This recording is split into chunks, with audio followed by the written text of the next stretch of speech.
Hey everyone, and welcome to this modding spotlight video featuring the Sivatherium Dossier, a herbivore from the late Miocene period. Now, I know what some of you are probably thinking, herbivore, really, meh. Actually, the proposed toolkit and utility that this creature presents actually sounds really interesting as a taming companion, not just for PvE players, but maybe even PvP as well. It sounds like quite a formidable large creature, and this is one I'm really keen on because I do feel like that a lot of the herbivores in this game are really just lame. I get it, big teeth are awesome, of course, but some creatures like the Therizino can be really cool, so why can't others? And the Sivatherium really seems to fulfill that direly lacking niche. So, for the dossier, in the wild, Sivatherium rarely strays outside its forest domain where it watches over the inhabitants. Curiously, the creatures of the forest will fight to protect the Sivatherium despite their favour rarely being returned. Able to carefully weigh the cost of battle and understand what is needed to help turn the tide, Sivatherium will only join the fight when it must. So kinda sounds like a little bit of Hynodon AI perhaps? Regarding tamed Sivatheriums, once impressed by a survivor who can prove themselves resourceful and strong, Sivatherium will lend its agility, stamina and speed, making it an excellent mount for travelling. While Sivatherium may not fight for the wild creatures who share its domain, it understands them well. Take Sivatherium with you to find your next taming target, and it will give you valuable knowledge to help build your kingdom together. According to the mod description, this is supposed to be an alternative to flying, so instead of flying around looking for your ideal tames, this is supposed to help you on ground and give you a reason to be on the ground, have a closer look, but also not waste time and still find things in reasonable speed. And judging by its taming requirements, you could probably squeeze this in the mid, maybe even early game if you're resourceful enough. Let's go take a look. So same as always, I'd like to try and find my first one naturally. And these are supposed to spawn in the redwoods biome as an uncommon spawn, taking about 25% of existing dire bear spawns, so I can't imagine it being too hard to find.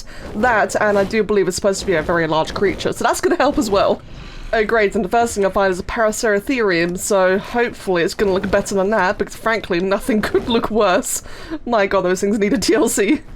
Oh well, that's funny. It's not a Sivatherium, but I found a wild Meraxes and a Thylacolea. I'm sure that's exactly what you wanted to hear just then. Oh god, well, if you ever wondered, yeah, you can find Meraxes in the redwoods, but not what I'm after today. Oh, there we go. Oh, you really popped right out, just around the corner. That is beautiful. Look at you. You're surrounded by, wow, you're surrounded by like archers, dimorphodons, Titanimera. Fantastic. And a bloody micro die. Yeah, as you can probably tell, I had a bit of a run-in with a Thyla. That really hurts. Oh, the way he's got like actual dimorphodons floating around here, I'm not sure if that's coincidental or not, but that is really cool. That is a beautiful you twat. That is a beautiful model, and I'm quickly remembering how much I dislike the redwoods. Okay, well, very glad I chose to use a Thylacolea of all things. Right then, oh god, yeah, look at the comparison between the Sivatherium and the Sivatherium right next to it. Oh, that is such a comparison. So this didn't really take too long to find, all things considered. I started on the top right-hand corner, just kind of ran downwards in like a fairly straight-ish, like a bit of a wonky straight line. So definitely not a bad find, but as soon as I turned the corner, it was there. It was very, very noticeable. And it's so beautiful. It's a really, really nice model. So according to WildWaghorn, the mod author, this is supposed to be a bit of a aggressive passive tame, if you will. And the preference in food is berries, veggies, and vegetable cakes. And why is my Thyla actually, you are actually eating veggie cakes, you're an absolute idiot. Anyway, yes, passive tame between berries, veggies, and veggie cakes. And when I feed it, it's supposed to annoy all of its local denizens.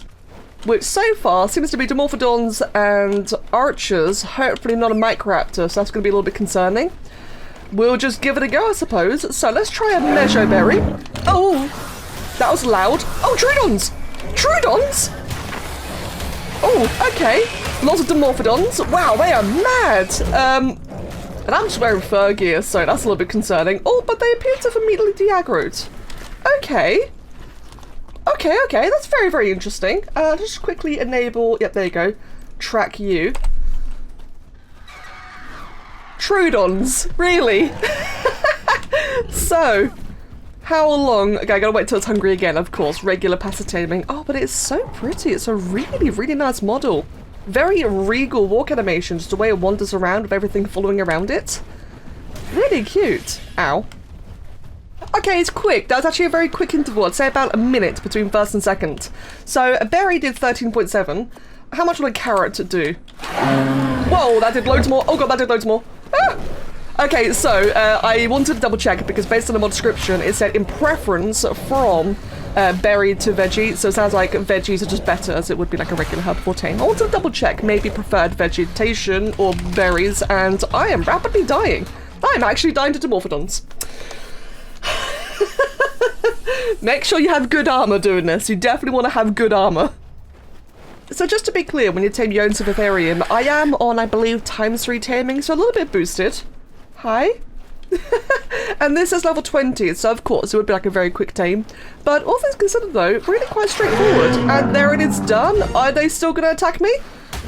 Oh, yeah, they're still going to attack me, that's for sure. Oh, goodness me. Protect me, Sivatherium! You do about, 69 damage. That is not bad. There goes my fur helmet. Wow. Okay. Those Dimorphodons were very, very pissed. Good to know. But the tame is done, so bear that in mind. While you could do it in the early game theoretically, you're really going to make sure that you're ready for bloody Dimorphodons of all things. Right then. So there is our Sivatherium, immediately being healed by the veggie cakes, which is ideal because that would have been its most preferred kibble equivalent.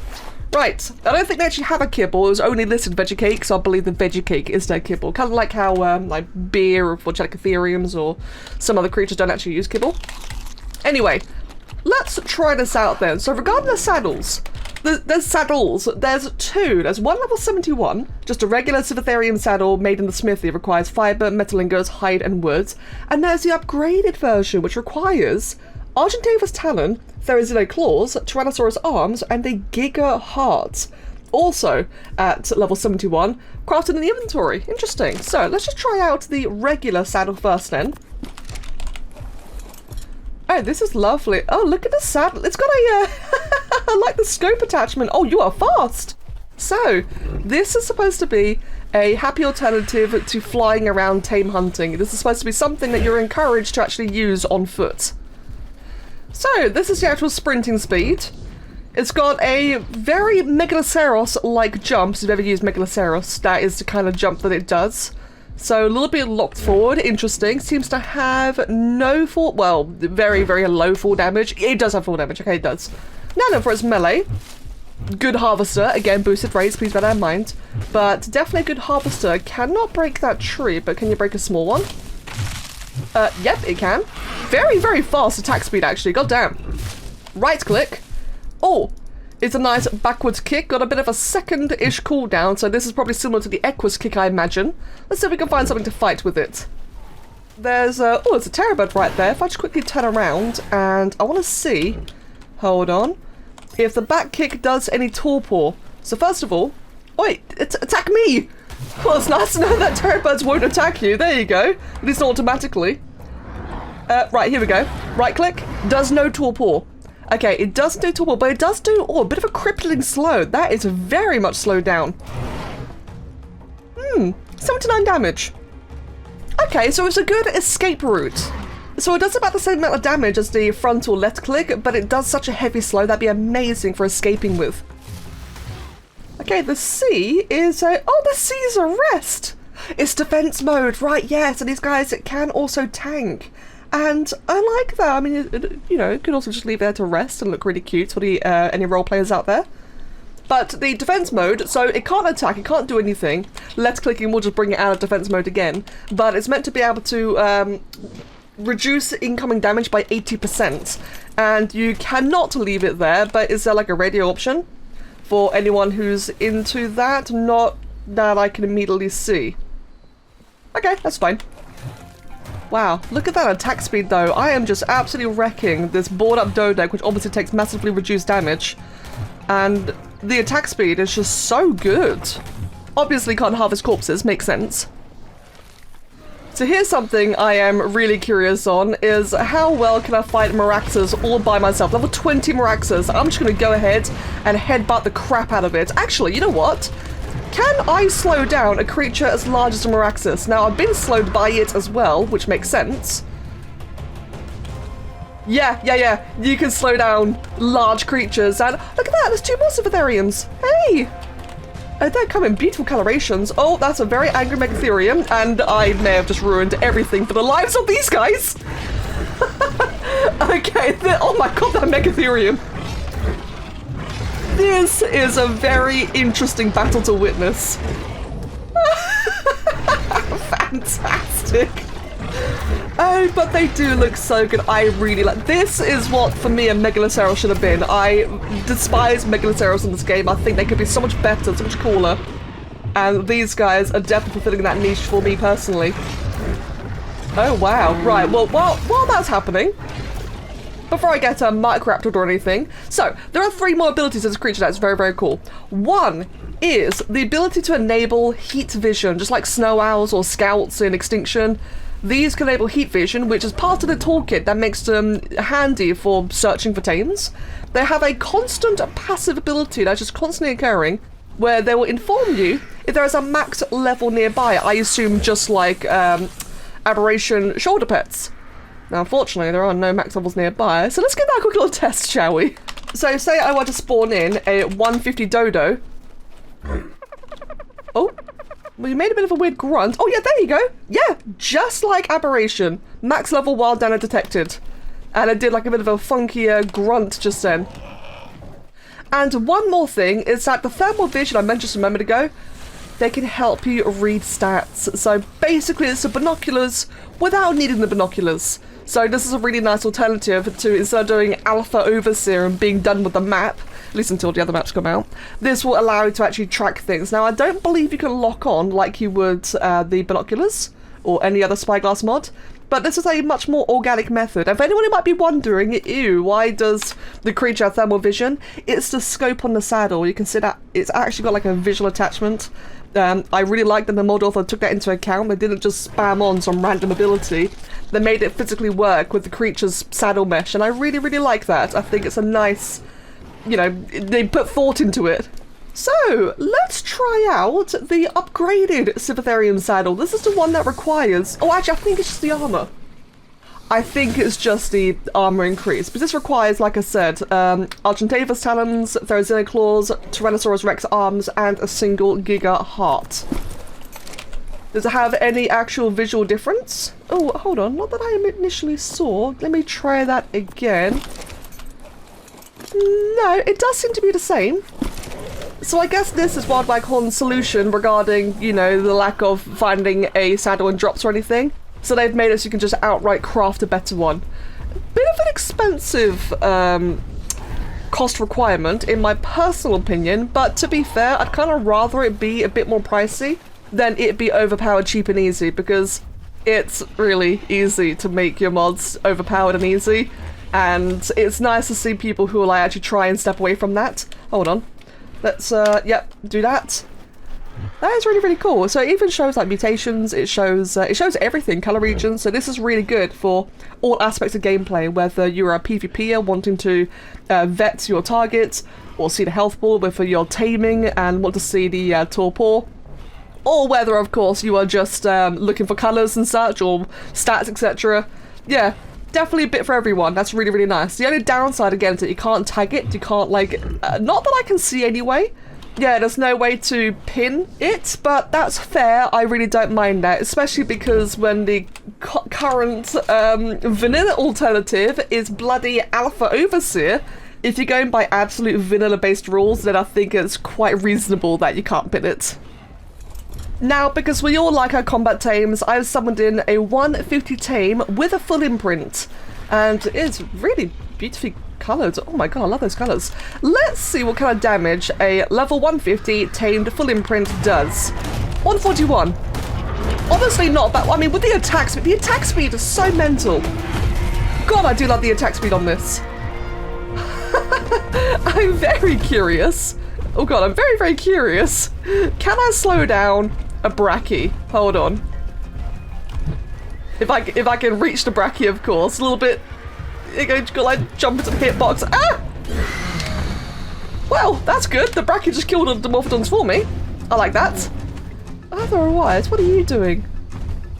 not aggressively turning around, we'll try again then quickly. So we'll just do like a bit of a... Okay, there we go. Oh, 169.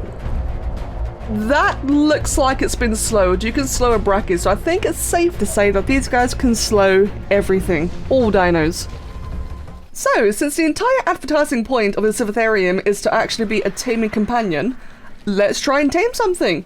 So far, while running around, I've noticed that when actually searching for things, the turn radius and the general camera responsiveness is really nice, which is what you want for something that's designed to scout and look for things. I've also noticed that things like raptors and saber-teeth seem to ignore you, which is very nice, but larger creatures like the Allosaurus will obviously aggro. Uterana's fears, you can get hit by a fear roar once. If you get hit by it twice, then you will be immediately feared, so it can at least take on a single fear roar without fleeing. And another thing is the base stats. I didn't really look at this earlier, but for my 150 tame, I got 1600 base weight, 2300 base stamina, and by the way, it uses very little stamina while sprinting, so it's really, really nice for just long-term scouting. 8200 health, none of this is leveled, this is all bog standard base, and there is a high level nearby. Will it display who the high level is? That is one thing I would like. Me personally, I think if it were to highlight, because it already highlights everything anyway, if it were to highlight who the max level actually is, that would be just... It's a dodo. Of course it's a dodo. That would have been more convenient. If I just kill you quickly... Yeah, that was the only 150, so there's nothing else. Of course it'd be a dodo. Oh, so this will be a fun target. Level 45 Therizino. Can you use weapons? You can use weapons. This really is a good taming helper. So, let's go ahead then and shoot the Therizino. How far can I aim backwards? Okay, about the same as any other regular dino. Gonna wait for the reload. And what I'm gonna do then is I'm going to give it a... Oh, hold on, try. There you go, it's been slowed. I'm gonna jump away. Turn around. Oh, there we go. So you have to be like a little bit mindful of like the way you aim this. But it's really, really good. Like just a little bit of practice. What I also want to find out is, yes, so I can just sit in the guard mode and tank the damage. So if I'm aggressive, oh, but it can hit you as a player as well. It's a Therizino, right? So I guess Therizinos do have the native ability to like bite off your mount. Bite you, that is. But this works though. This actually works really nicely. But it still puts my creature at risk, so if this is a high level creature, or heaven forbid it's like mate boosted or alpha boosted or it's a Rex or an Allo or anything that bleeds, you know, this would be quite risky. I hear a lot of things. Hold on. Oh, it's just a bunch of saber-teeth attacking something else. Okay, I mean, we're fine. I guess we'll just carry on. There we go, go ahead and just shoot you again. I think I may have just shot the wrong creature. Oh, for actually chasing the creature down though, this is smooth. In fact, let me just quickly do myself a big favor and yeah, so now that it's fleeing, no need for a trap. Obviously, you know, to hit the creature, you would need to, or you know what you could do? You could just breed this to have really low melee, but really high everything else. So theoretically, to have the perfect taming companion Sivatherium, what you could just do is tame a really low level one to get the minimum melee, because all you want is the slow, and that way you can then completely crowd control your creatures, even the more fragile ones, with this really low hitting back kick, still inflicting the slow, chase around, whether you're getting chased, you want to kite it, or you're chasing after it while it's fleeing. No traps required, no bonus required, obviously no net guns yet. I like it. I can see some really fun potential with this. I like it. So, in the end, my closing thoughts regarding the Sivatherium is honestly quite cut and dry. If you are somebody who already uses spyglass mods in their gameplay, then the Sivatherium will fit in perfectly, and that really is the one defining factor, because in terms of their abilities, their toolkit, the utility, the damage that they deal, I think they're perfectly fine. Everything feels really nice and solid for like a early mid-game creature in terms of their attacking, the damage they deal like that early mid-game. And in terms of their utility, it's endless. It will be fantastic. It's not too overpowered. It's just a really good quality of life. And I would pair it along with things like farming, like Ankies and Dodecks, where you get them quite early and they last for the entire gameplay. Not because they're powerful, but because they fulfill their niche extremely well. And for the Sivatherium in particular, their niche and utility is even more nice because it isn't a detriment to actually playing with the creature. As opposed to how Ankies and Dodecks are really, really slow. The Sivatherium is not a punishment to play. If anything, it encourages you to get out there and do more things, and I think that is a really fantastic addition to the game. So once again, if you already use stat readers or spyglass mods, if you already have them, then this will fit in perfectly nice with your gameplay already. And final note, WildWaghorn really did do a great job on the concept, the design, and the animations of the creature. I think it fits into the game really nicely. Right, thank you so much for watching, really hope you enjoyed another Spotlight, and as always, I'll see you all in the next one. Cheers!